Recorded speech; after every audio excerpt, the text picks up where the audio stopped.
Hello, in front of me I've got HUAWEI P30 Pro. Today I'll show you how to use Google Maps offline. So, if you opened your Google Maps already, tap a button in the right corner. Tap on Offline Maps and select your own map.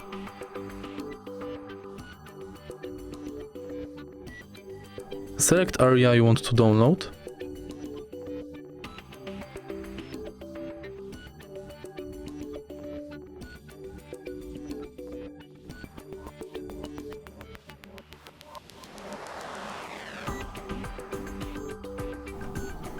And tap Download.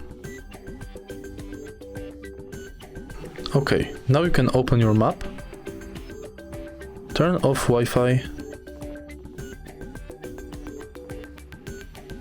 and navigate offline.